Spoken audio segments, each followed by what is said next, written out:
Hello students, I am Mohammad Maruf Siddiqui, your science teacher. Today we will discuss about one more topic of chapter first.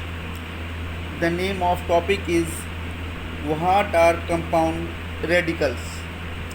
Let's see the topic. Please listen carefully. Certain groups of atoms of different elements remain intact in many chemical reactions. Means विभिन्न प्रकार के तत्वों के परमाणुओं के जो कुछ निश्चित समूह होते हैं, ये निश्चित समूह इनमें बहुत सारी रासायनिक क्रियाएं होती हैं. इन फैक्ट वास्तव में they behave like single atoms. तो जो आपके ये सर्टेन ग्रुप्स होते हैं किसी भी विभिन्न प्रकार के तत्वों के परमाणुओं में, ये सर्टेन ग्रुप्स जो होते हैं सिंगल एटम्स के जैसा बिहेव करते हैं एंड हैव अ वैलेंसी, और इनकी अपनी खुद की संयोजकता होती है. ऐसे सर्टेन ग्रुप्स को हम कंपाउंड रेडिकल्स कहते हैं. They do not exist independently. Means ये स्वतंत्र अवस्था में नहीं होते हैं, बट लेकिन only as part of compound. लेकिन ये कंपाउंड के पार्ट होते हैं. Common examples of monovalent radicals are.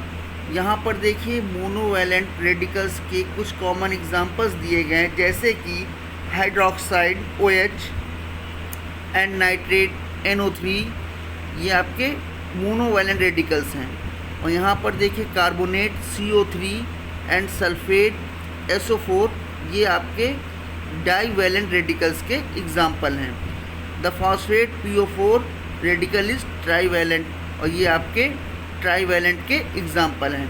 तो यहाँ मोनोवैलेंट रेडिकल्स का मीन्स ये हुआ कि इसमें आपकी जो वैलेंसी कितनी है 1 है, और जो आपकी ये कार्बोनेट और सल्फेट है तो डाईवैलेंट का मतलब यहाँ पर इसकी वैलेंसी कितनी है 2 है. Mono means 1, di means 2. और जो यहाँ पर आपकी फॉस्फेट है रेडिकल, ये ट्राईवैलेंट है. ट्राईवैलेंट मीन्स कि यहाँ पर इसकी जो वैलेंसी कितनी है 3. Tri means 3. The formulae of compounds containing compound radicals are also obtained by transposing valencies. देखिए यहाँ पर एक टेबल दी गई है. इस टेबल में कुछ कंपाउंड रेडिकल्स हैं. उन कंपाउंड रेडिकल्स को हम कैसे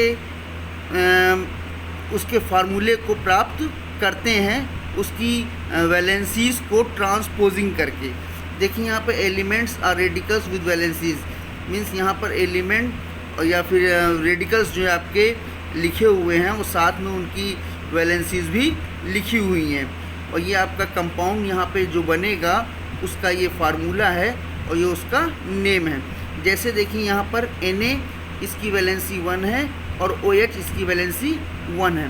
ट्रांसपोजिंग मीन्स ये 1 इधर आएगा और ये 1 इधर जाएगा, तो क्या होगा Na 1 और OH 1, लेकिन 1 जो वो लिखा नहीं जाता, इसलिए क्या होगा NaOH. तो देखिए यहाँ NaOH लिखा है, सोडियम हाइड्रोक्साइड.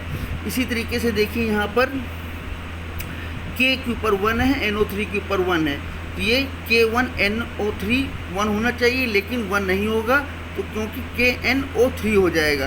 और हमने आपको इससे पहले बताया था कि जब कॉमन फैक्टर होता है तो कॉमन फैक्टर में वो डिवाइड हो जाता है. इसकी KNO3 आपका पोटेशियम नाइट्रेट.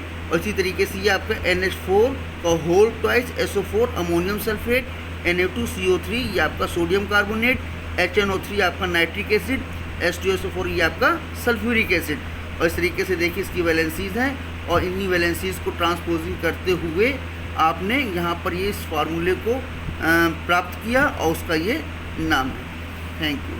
आप लोगों का होमवर्क ये है कि जो भी मैंने ये कंपाउंड फॉर्म्ड आपको बताया है कि किस तरीके से किसी एलिमेंट की वैलेंसीज को देखते उसका हम फार्मूले को क्रिएट करते हो और उसका क्या नाम है, इसको आप लोग लर्न करिएगा.